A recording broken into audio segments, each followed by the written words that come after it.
ይህ ሌሊት ብቻ ሰማያዊ እሳት በማውጣት የሚታወቅ እሳተ ገሞራ ሲሆን ነገሩ እንዲህ ነው። ምድራችን በውስጧ ለዘመናት ያልፈታቻቸውና ለሺህ ዓመታት ሳይገለጡ የቆዩና ዛሬም ድረስ የሰው ልጅን አቅም የሚፈትኑ አስገራሚ ሁነቶችንና ተፈጥሮዎችን በውስጧ የያዘች ሲሆን ታዲያ እኛም ለዛሬ እነዚህ አስገራሚ ስፍራዎችን ልናስቃኛችሁ ነውና አብራችሁን ቆዩ። 9ኛ ባለ እሳቱ ፏፏቴ ኒውዮርክ። ይህ ደግሞ ውሃና እሳት አይስማሙም የሚለውን የተፈጥሮ ሕግ የሻረ ቦታ ሲሆን በኒውዮርክ ግዛት ውስጥ በሚገኝ አንድ ፏፏቴ ስር ሁልጊዜ የማይጠፋ እሳት ይነዳል። እሳቱ ያለምንም ሰው እርዳታ ለዘመናት ሲነድ መቆየቱ ብዙዎችን ያስገረመ ሲሆን ከላይ ፏፏቴው በኃይል ሲወርድ እሳቱ ግን በረጋ መንፈስ ብርሃኑን በመስጠት ነፋስ ሲመታው እንኳን አይጠፋም። ይህ እሳት ልክ እንደ ሰው ልጅ ጽናት ያለው በዙሪያው ምንም አይነት ፈተና ቢኖርም ውስጣዊ ብርሃኑን እንደማያጠፋ ሰው መስሎ ለዘመናት የኖረ ሲሆን ለዚህ እሳት ዋና ምክንያት የሆነው ከፏፏቴው በስተጀርባ ባለው ድንጋይ ውስጥ የሚወጣ ተፈጥሯዊ ጋዝ ሲሆን ሳይንቲስቶች የጋዙን ምንጭ ቢረዱም እሳቱ እንዴት ለረጅም ጊዜ ሳይጠፋ እንደቆየ ግን ሙሉ በሙሉ ሊያስረዱ አልቻሉም። 8ኛ የባራባር ዋሻዎች ህንድ። በህንድ የሚገኙት እነዚህ ዋሻዎች ከ2200 ዓመታት በፊት ከግራናይት ድንጋይ ተፈልፍሎ የተሰሩ እጅግ ድንቅ የዋሻ ስነ ጥበብ ሲሆኑ የሚገርመው ነገር የዋሻዎቹ ግድግዳዎች ልክ እንደ መስታወት የሚለሰልሱ በዛሬው ዘመን ባሉ ዘመናዊ መሳሪያዎች እንኳን እንዲህ አይነት ልሙጥና የሚያብረቀርቅ ግድግዳ ከድንጋይ ላይ መቅረጽ እጅግ ከባድ መሆኑ ነው። እነዚህ ዋሻዎች የተሰሩት ለጸሎትና ለመንፈሳዊ ተግባራት እንደሆነ የሚገመት ሲሆን በውስጣቸው የሚፈጠረው የድምጽ ማስተጋባት ደግሞ ሌላኛው የዋሻው ገጽታ ነው። አንድ ሰው በዝግታ ቢናገር እንኳ ድምፁ በዋሻው ውስጥ እየተመላለሰ ለረጅም ጊዜ የሚሰማ ሲሆን ይህ ድንቅ ስራ በጥንት ሰዎች የነበረውን ጥልቅ የዲሲፕሊንና የጥበብ ደረጃ ያሳያል። 7ኛ የአልነስላ የድንጋይ አምድ ሳውዲ አረቢያ። ወደ ሳውዲ አረቢያ በረሃ ካመራን አንድ አስገራሚ ድንጋይ ቆሞ የምንመለከት ሲሆን ታዲያ ይህ የአሸዋ ላይ ድንጋይ እጅግ ግርም በሚል መልኩ የሰው ልጅ እኩል በኩል የከፈለው በሚመስል መልኩ ለሁለት ተከፍሎ ይገኛል። ነገር ግን ስንጥቁ የተደረገው በሰው ልጅ የምህንድስና ጥበብ ሳይሆን እንዲሁ በተፈጥሮ ሲሆን በሁለቱ ክፍሎች መካከል ያለው መስመር እጅግ ቀጥ ያለና ምንም አይነት እንከን የሌለበት በመሆኑ ድንጋዮቹን አንዳች ኃይል መጥቶ በኩል የሰነጠቀው አስመስሎታል። ሁለቱም የድንጋይ ክፍሎች በጣም በትንሽ መቆሚያ ላይ ሆነው ለዘመናት ሳይወድቁ መቆማቸው ደግሞ ነገሩን የበለጠ አስደናቂ ያደረገው ሲሆን ይህ ድንጋይ ያየ ሁሉ እንዴት ሊሆን ይችላል ብሎ መጠየቁ የማይቀር ነው። የጥንት ሰዎች በምን አይነት መሳሪያ ሊሰነጥቁት ይችላሉ? ወይስ ተፈጥሮ በራሷ ጊዜና ነፋስ የቀረጸችው ድንቅ ስራ ነው?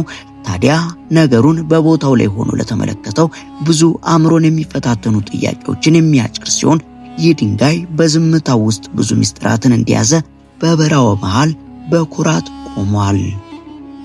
6ኛ ካኖ ክሪስታሌስ ኮሎምቢያ። በኮሎምቢያ የሚገኘው ይህ ወንዝ ፈሳሽ ቀስተ ደመና በመባል የሚታወቅ ሲሆን በዓመቱ ውስጥ በአብዛኛው ጊዜ እንደ ማንኛውም ተራ ወንዝ ሆኖ ቢያሳልፍም ለጥቂት ሳምንታት ግን አንድ አስገራሚ ተአምርን ያሳያል። ይህም በወንዙ ወለል ላይ የሚበቅሉ ልዩ እጽዋቶች በድንገት ሲያብቡ ውሃው በቀይ፣ በቢጫ፣ በአረንጓዴ፣ በሰማያዊና በጥቁር ቀለማት ይሞላል። ወንዙ ከላይ ሲታይ ልክ አንድ ጎበዝ ሰዓሊ የሳለው ስዕል እንጂ እውነተኛ ወንዝ አይመስልም። ክስተት በዚህ ወንዝ ላይ ብቻ የሚታይ ሲሆን ማለዳ ላይ ከጫካው የሚወጣው ጉም ከወንዙ ቀለማት ጋር ሲቀላቀል ከዚህ ዓለም ወጥተው ሌላ ምትሃታዊ ዓለም ውስጥ ያሉ ያህል ይሰማውታል። 5ኛ የኩይኩል ፒራሚድ ሜክሲኮ። በሜክሲኮ ሲቲ ዳርቻ የሚገኘው ይህ ፒራሚድ ከ2000 ዓመታት በፊት የተገነባ የጥንታዊ ስልጣኔ ምስክር ሲሆን ከሌሎች ፒራሚዶች የሚለየው ክብ ቅርጽ ያለው መሆኑ ነው። ይህን ታላቅ ግንባታ ማን እንደገነባውና ለምን አገልግሎት ይውል እንደነበረ እስካሁን ድረስ በእርግጠኝነት ያልታወቀ ሲሆን ፒራሚዱ ከእሳተ ገሞራ አመድ ስር ተቀብሮ ለዘመናት ቆይቷል። ግንባታው ከዋክብትንና የሰማይ አካላትን እንቅስቃሴ መሰረት ያደረገ መሆኑ የጥንት ሰዎች ምን ያህል የጠለቀ አስትሮኖሚ ዕውቀት እንደነበራቸው ያሳያል። ይህን ስፍራ ላይ ቆም ብሎ ለተመለከተ የሰው ልጅ ታሪክ ምን ያህል ረጅም እንደሆነና እኛ ግን ምን ያህል ጥቂቱን ብቻ እንደምናውቅ መረዳት ቀላል ነው። አራተኛ ስኬሊንግ ማይክል አየርላንድ። በአየርላንድ ዳርቻ የሚገኘው ይህ ገደላማ ደሴት በ6ኛው ክፍለ ዘመን ለነበሩ መነኮሳት መኖሪያ የነበረ ሲሆን እነዚህ መነኮሳት ከዓለም ተገለው በጸሎት ለመኖር ይህን አስቸጋሪ ስፍራ መርጠዋል። በደሴቱ ጫፍ ላይ ያሉት የድንጋይ ቤቶች ያለምንም ማጣበቂያ ወይንም ሲሚንቶ ተደራርበው የተሰሩና ለ1400 ዓመታት ማዕበሉንና ነፋሱን ተቋቁመው የቆሙ ሲሆን ወደ ገደሉ ጫፍ የሚወስዱት ደረጃዎች እጅግ አስፈሪ ቢሆንም መነኮሳቱ ግን በየቀኑ በዚያ እየተመላለሱ መንፈሳዊ ተግባራቸውን ያከናውኑ ነበር። ይህ ቦታ የሰው ልጅ ለመንፈሳዊ ዓላማ ሲል ምን ያህል መጽናት እንደሚችል የሚያሳይ ትልቅ ትምህርት ቤት ሲሆን ዛሬም ድረስ በዚህ ስፍራ የሚሰማው ጸጥታና የባህሩ ድምፅ እጅግ ሰላማዊ ቦታ አስመስሎታል። ሶስተኛ ካዋ ኢጄን ኢንዶኔዥያ። በኢንዶኔዥያ የሚገኘው ይህ የእሳተ ገሞራ ተራራ ሌሊት በሚያሳየው ሰማያዊ እሳት የሚታወቅ ሲሆን ይህ እሳት ከእሳተ ገሞራ የሚወጣው ሰልፈር ከኦክሲጅን ጋር ሲገናኝ የሚፈጠር ኬሚካላዊ ምላሽ ቢሆንም የሚፈጥረው ትዕይንት ግን ከዚህ ዓለም ውጭ ያለ አስመስሎታል። በተራራው ስር የሚገኘው ሐይቅ ደግሞ በዓለማችን ላይ ከፍተኛ የአሲድ መጠን ያለው ውሃ ሲሆን በዚህ አስቸጋሪ ሁኔታ ውስጥ ነው ድንጋይ የሚፈልጡ ሰራተኞች በመኖራቸው ይህ ቦታ የተፈጥሮን ኃይልና አስፈሪነት በተቃራኒው ደግሞ የሰው ልጅን የመኖር ትግል በአንድ ላይ ያሳያል።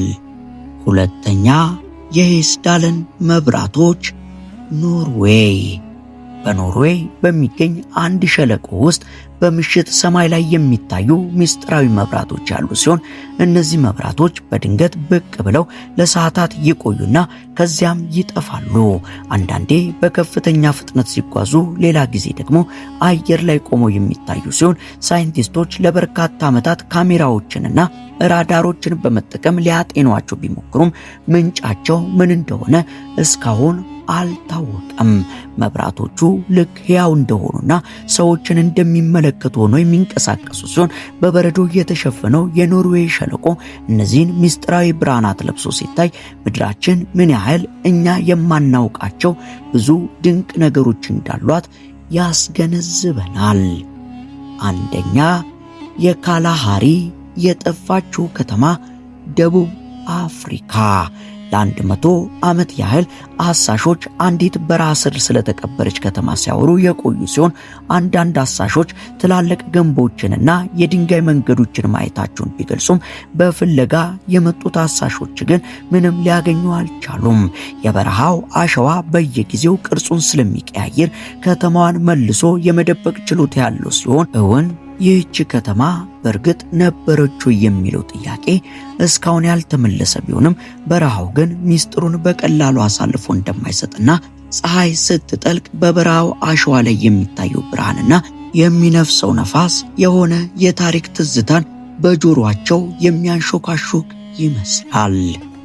እናም እኛ የሰው ልጆች ብዙ አውቀናል ብንልም ተፈጥሮ ግን ገና ያልገለጸችልን ብዙ ሚስጥራት ያሏት ሲሆን ምድራችን በድንቅ ተፈጥሮ የተሞላች ብትመስልም አልፎ አልፎ ግን የፈጣሪን ታላቅነት ለማሳየት እንዲህ ያሉ ተአምራትን ትከስትልናለች እያልን ከነዚህ ስፍራዎች መሃል እናንተን የበለጠ ያስደነቃችሁ የትኛው ይሆን?